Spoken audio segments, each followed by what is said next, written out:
Good evening, ladies and gentlemen. For those of you who don't know me, my name is Commander, and I'm going to be briefing you on the SCP you're going to be studying.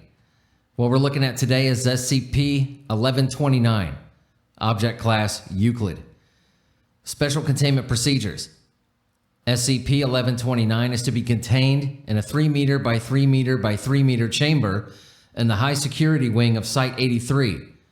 Due to the nature of SCP-1129, no direct or first-degree indirect viewing methods, such as observation windows or cameras, are allowed within the containment chamber except as authorized by a Level 4 or higher researcher. Visual contact with SCP-1129, whether direct, indirect, or recorded, is not allowed except under strictly controlled experimental conditions. SCP-1129's continued presence and status is monitored by ultrasound, as the image produced does not cause the effects typical of observing SCP-1129. Knowledge of SCP-1129's effects is non-essential for any personnel with less than Level 4 security clearance. Personnel assigned to the research, containment, security, or other support teams associated with SCP-1129 are to be sequestered from the other personnel at Site-83 until such time as they have been removed from the assignment and have completed the debriefing and clearance procedures.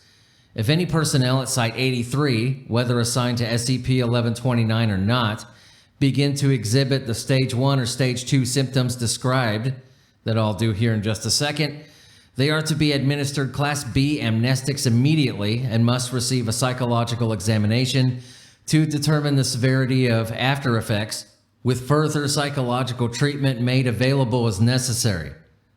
Prior to all transfer, all personnel who have been assigned to SCP-1129 must successfully complete a memory restructuring following treatment with Class A amnestics. At that point, they must complete a minimum 2-week quarantine period to be certain that they do not manifest Stage 1 or Stage 2 symptoms. Description: SCP-1129 is a large object of apparently biological origin. Its composition is largely unknown, as it seems to flow past any and all objects that approach it, temporarily breaking apart and changing its own dimensions as needed. Due to this, only one sample has ever been obtained, which showed the presence of several amino acids and hormone analogs consistent with terrestrial life, but no DNA samples were detected. Based on longitudinal ultrasound recordings, it appears that SCP-1129 is dimensionally fractal in nature, with a partial existence in a theoretical 3.333 spatial dimension. Based on behavior, it is presumed that SCP-1129 is sentient, although this is unconfirmed. When any sentient being makes visual contact with SCP-1129, they will immediately enter Stage 1, which is characterized by an extremely heightened flight reflex. They will attempt to flee from SCP-1129 by all means possible, ignoring obstacles and personal injury. Human subjects have later described this as having been overcome with intense fear and unthinking hysteria. Stage 1 symptoms will increase in intensity so long as the subject remains within 23.3 meters of SCP-1129 or remains in direct line of sight of SCP-1129. Stage 1 symptoms will persist for several hours after the affected being has left the immediate range of effect of SCP-1129.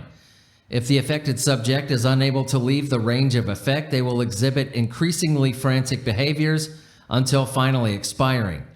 Post-mortem examinations reveal that the cause of death is typically cardiac arrest or the equivalent, consistent with a prolonged heightened state of fear and stress. Once a subject has recovered from Stage 1 symptoms, they will immediately proceed to Stage 2. Stage 2 is characterized by heightened aggression and hostility towards SCP-1129. Human subjects experiencing these symptoms invariably describe SCP-1129 as wrong, not the right kind of real, not fitting here, etc., and incredibly dangerous. They will express a strong desire to destroy it immediately by any means possible.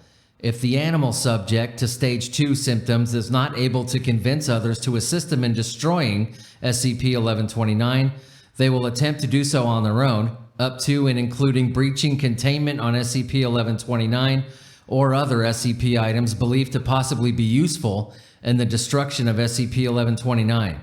If multiple individuals are experiencing Stage 2 symptoms, they will work together in a destruction attempt. Subjects do not display any change in intelligence, skills, or ability to communicate, however, and cross-species cooperation is usually minimized.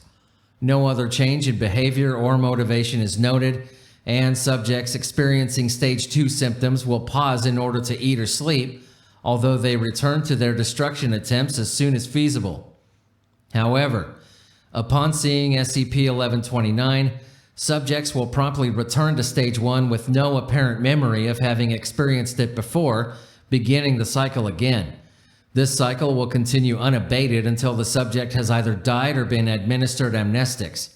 In approximately 1.7% of cases, a subject will enter Stage 3 instead, which is characterized by all voluntary muscles freezing in place. This muscle locking persists despite all treatments, including removal from SCP-1129's range of effect, administration of muscle relaxers, administration of amnestics, and medical destruction of the motor nerves controlling them. To date, the most control of voluntary muscles that has ever been regained was in 3 individuals who regained control of the eyelids, allowing voluntary blinking, and partial control of the vocal cords. In these cases, amnestics were successful in eradicating the Stage 1 and Stage 2 symptoms.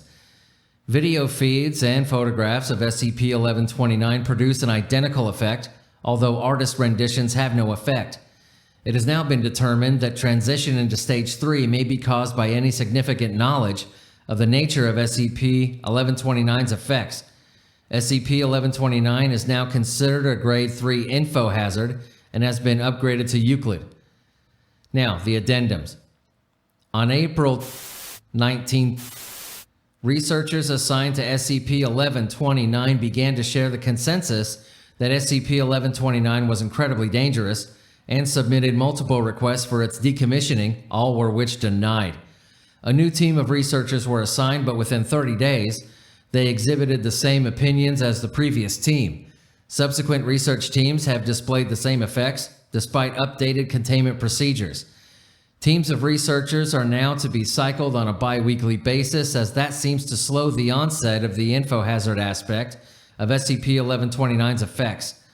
Efforts are currently underway to identify and locate all personnel Foundation-wide who may have been exposed to information regarding SCP-1129 directly or secondhand, with administration of amnestics and memory restructuring performed as appropriate.